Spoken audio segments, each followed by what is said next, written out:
Президент США Дональд Трамп был замечен на приеме у русского психолога. Сообщается, что психологическую помощь он получает у некого Евгения Овчинникова, когнитивно-поведенческого и схемотерапевта. Наши источники в ближайшем кругу Трампа сообщают, что данного специалиста ему порекомендовал президент России Владимир Путин во время их встречи на Аляске.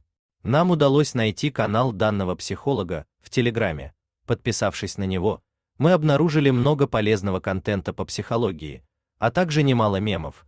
В том числе наше внимание привлекли мемы непосредственно с президентом США. Считается ли данное событие доказательством того, что Дональд Трамп является агентом Кремля? Что происходит на его сессиях с психологом? Все это мы обсудим с нашим сегодняшним специальным гостем, психотерапевтом из штата Техас Юджином Шипскиным. Здравствуйте! Отвечая на ваш первый вопрос, конечно, велик соблазн найти русский след, как это сделают большинство демократических СМИ. Но у нас же с вами разговор серьезный, я надеюсь. Так вот, отвечая серьезно, психологи не занимаются внушением или навязыванием своего мнения клиентам. Они помогают справиться с актуальными для самого клиента проблемами или трудностями, которые лежат в психологической плоскости. То, что Дональд Трамп обратился именно к русскому психологу, может лишь означать, что он дорожит конфиденциальностью сессий и уверен в компетентности специалиста. Не стоит забывать, что русская психологическая школа является одной из сильнейших в мире. Но как вы думаете, с каким запросом мог обратиться президент США к психологу? Этот вопрос уже более интересный. Для того, чтобы на него ответить, я позволю себе маленькую психологическую справку. Думаю, не нужно быть психологом, чтобы заметить нарциссические проявления со стороны Дональда Трампа. К таким проявлениям можно отнести его чрезмерный эгоцентризм. Если послушать его интервью, то практически любая тема в конечном счете будет сведена к личности самого Дональда. This country has ever known so much about infrastructure as Donald Trump. Nobody builds walls better than me. Nobody wants to take care of DACA more than myself. Nobody knows more about trade than me. Nobody loves the Bible more than I do. Но давайте рассмотрим нарциссизм и самого Трампа через анализ его ранних дезадаптивных схем. Ранние дезадаптивные схемы – это что-то вроде картины мира человека, через призму которой он видит окружающую действительность. Итак, у Дональда Трампа можно заметить схему привилегированности грандиозности. Она выражена в его чрезмерной конкуренции, желании доминировать над другими и навязывать свою точку зрения.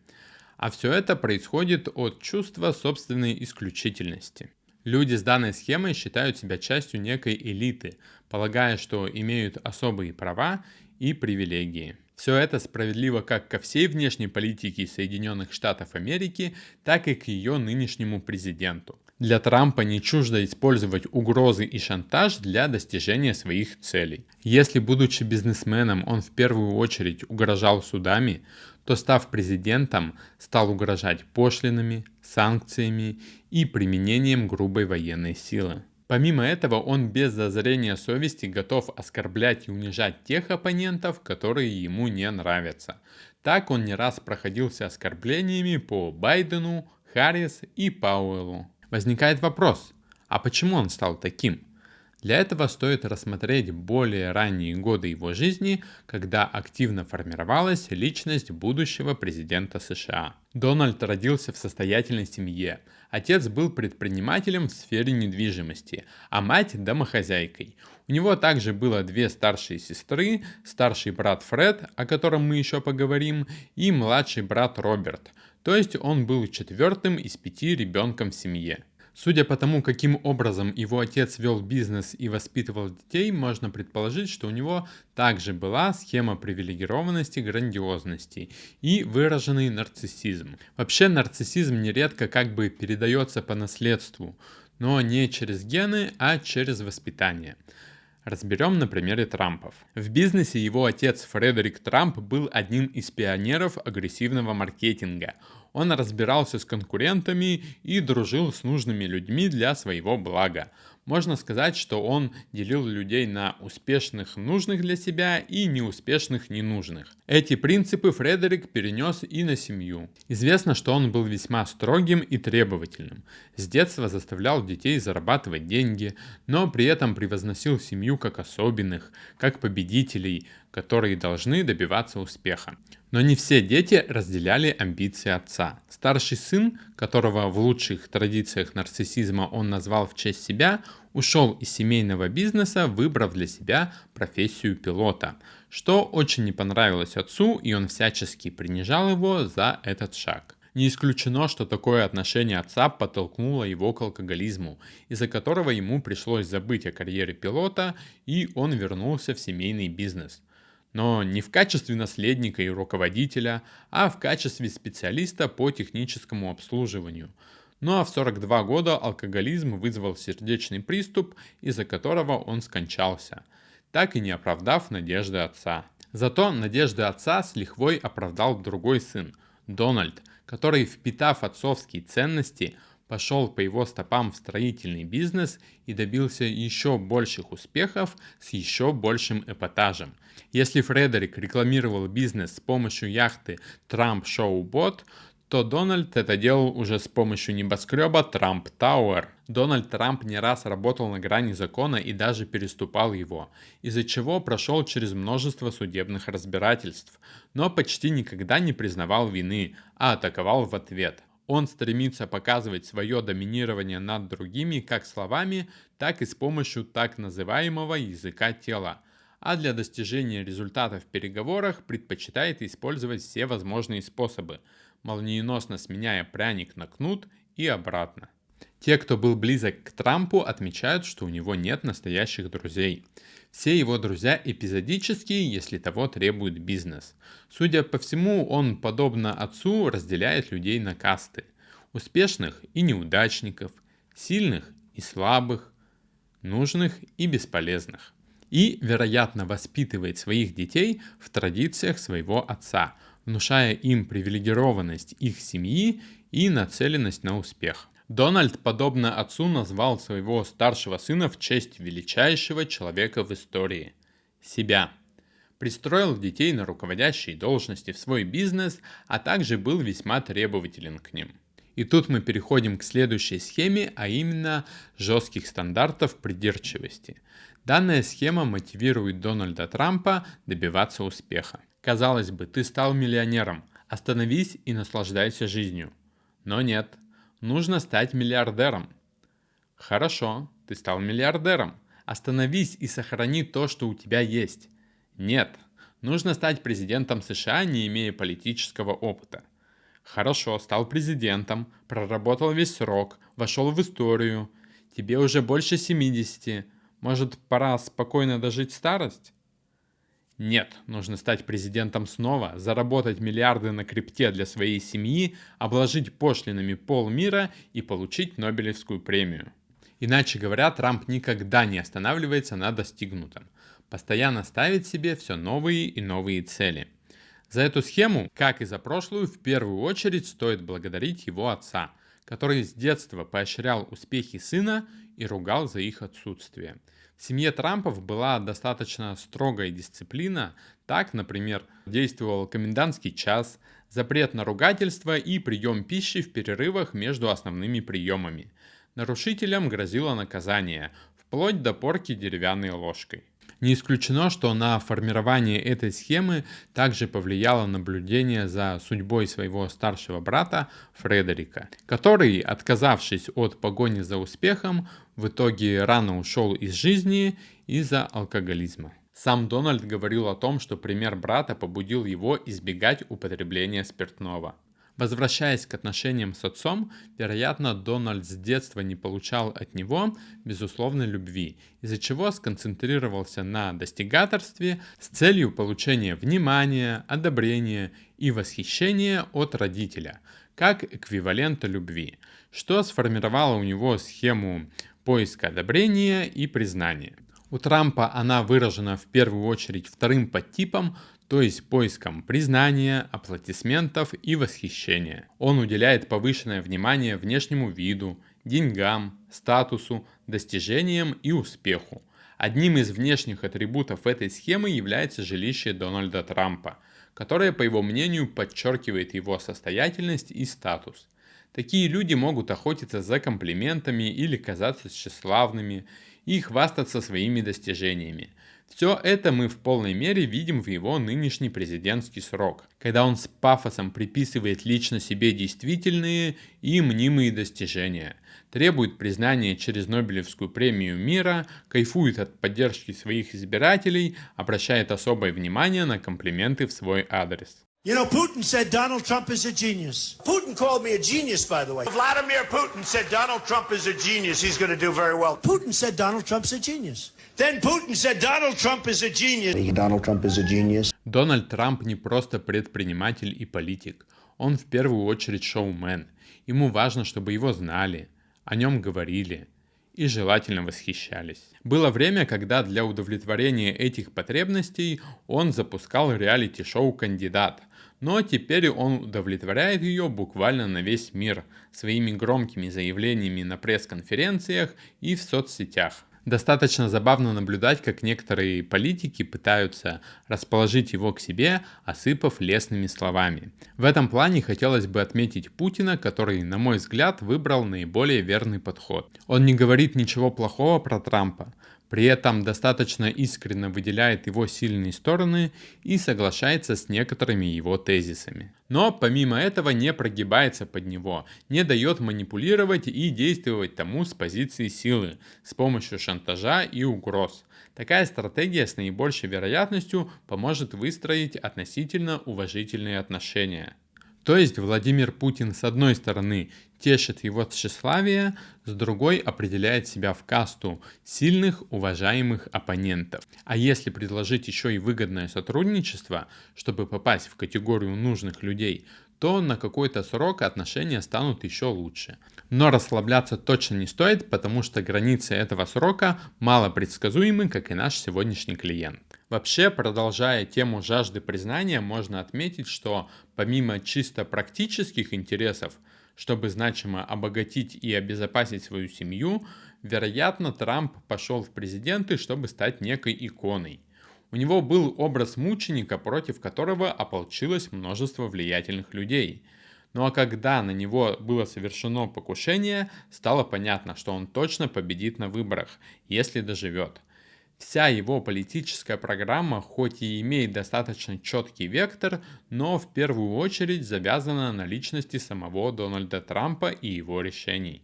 Когда Илон Маск начал несколько затмевать Трампа, а потом и критиковать его, они быстро отдалились друг от друга. Схема недостаточности самоконтроля и самодисциплины сейчас выражена тем, что ему сложно адекватно сдерживать свои эмоции и импульсы. Больше всего это бросается в глаза на дебатах с людьми, которым он не импонирует, а также в его постах в соцсетях. Но в детские годы она была выражена еще сильнее. Так в школе он неоднократно оставался после уроков из-за проблем с дисциплиной. Часто огрызался на преподавателей, вероятно, чувствуя безнаказанность из-за того, что отец входил в совет директоров школы и помогал ей материально. Мать в попытках укротить сына отдает его в воскресную школу при пресвитерианской церкви. Но это не помогает, и тогда в возрасте 13 лет отец отправляет его в военную академию. По воспоминаниям студентов того времени, руководитель учебного заведения наносил физические удары непокорным курсантам и дважды в неделю устраивал невольные поединки в клетке между непослушными студентами. Фраза директора «можно мне 2 крепких мальчиков на урок» заиграла новыми красками. В академии успеваемость Дональда несколько улучшилась. Он много занимался спортом и казалось, что стал намного дисциплинированнее.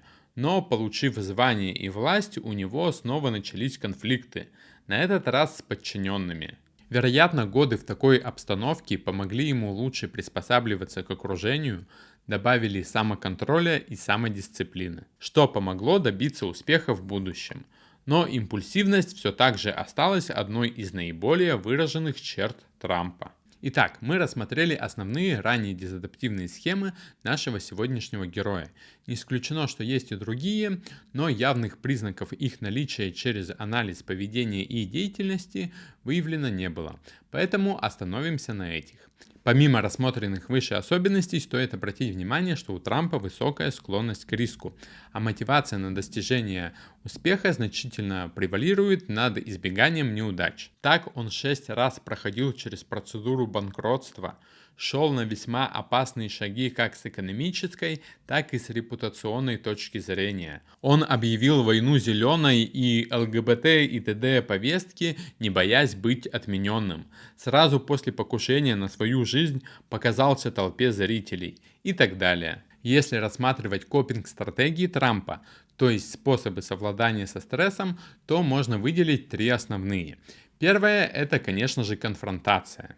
Она предполагает попытки разрешения проблемы за счет не всегда целенаправленной поведенческой активности. Осуществление конкретных действий, направленных либо на изменение ситуации, либо на отреагирование негативных эмоций в связи с возникшими трудностями. Иными словами, активно противостоять и делать хоть что-то, но только не бездействовать. Тут можно вспомнить ситуации, когда Трамп активно нападал на своих оппонентов в ответ на критику в его адрес, а также подавал встречные иски в суд на тех, кто пытался засудить его.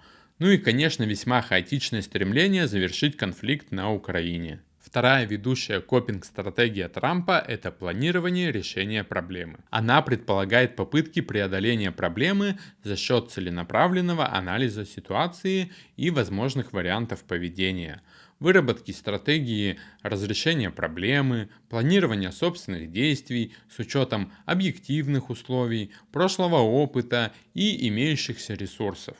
Несмотря на весь свой эпатаж, Трамп умеет реально оценить ситуацию и предпринимать шаги по ее улучшению. Приходить к компромиссу, когда это требуется. Ну и, наконец, положительная переоценка. Трамп в этой стратегии просто маэстро. Не пришли на переговорах ни к какому даже промежуточному временному решению, переговоры прошли превосходно. В экономике серьезные фундаментальные проблемы. Фондовый рынок на историческом максимуме, значит экономика в отличном состоянии. Даже поражение Трамп представляет как триумф и свою личную победу. Теперь давайте рассмотрим возрастные изменения Дональда Трампа. Ведь на момент создания этого видео ему 79 лет.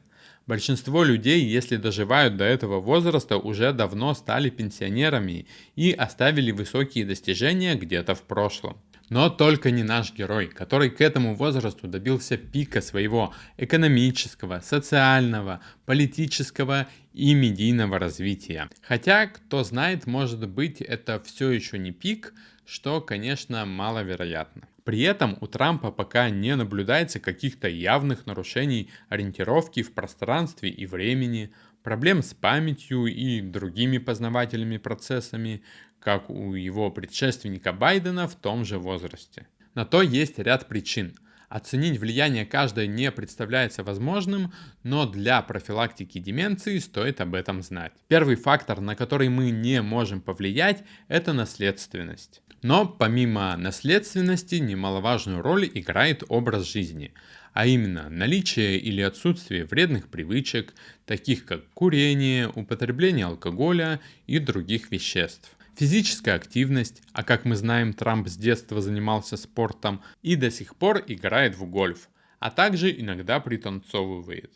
Ну и, конечно же, интеллектуальная нагрузка, решение каких-то нетривиальных задач. Все это тоже присутствует в жизни Дональда, который, несмотря на свой внушительный возраст, пробует себя в новых амплуа, разрешает нетипичные для своего прошлого опыта задачи. Так вот, зная все это, вероятнее всего, Дональд Трамп мог обратиться к психологу либо в качестве нового опыта, либо с целью повысить свою эффективность в какой-то сфере жизни. Или же из-за проблем в отношениях с кем-то из окружающих. К сожалению, тут мы можем только гадать. Благодарим за столь развернутый ответ. К сожалению, у нас осталось очень мало времени. Что бы вы хотели сказать нашим зрителям напоследок? Народ, послушайте меня. Мы живем в очень странное время. Очень странное. Интернет полон различными психологами без должного образования, которые раздают сомнительные советы, проводят марафоны желаний и разрушают ваши отношения. Они, прикрываясь словом «психология», губят вас и ваших детей своими нелепыми советами и взглядами на жизнь. Вспомните, какой была психология раньше, во времена Мстищева, Ананьева, Леонтьева, Выгодского и других классиков. Но вот что я вам скажу. Мы сделаем психологию снова великой. Очень великой. Психологи снова начнут ассоциироваться с наукой и помощью людям, а не с шарлатанством и жаждой наживы. Мы депортируем всех астрологов, нумерологов, цифровых психологов, экспертов по отношениям и других мошенников из страны. Мы обучим наших лучших людей психологии и заставим их работать на благо страны и народа. Поверьте мне, я знаю о психологии все. Подпишитесь на мои соцсети, и мы победим. Вернем психологии былое величие, сделаем психологию снова великой.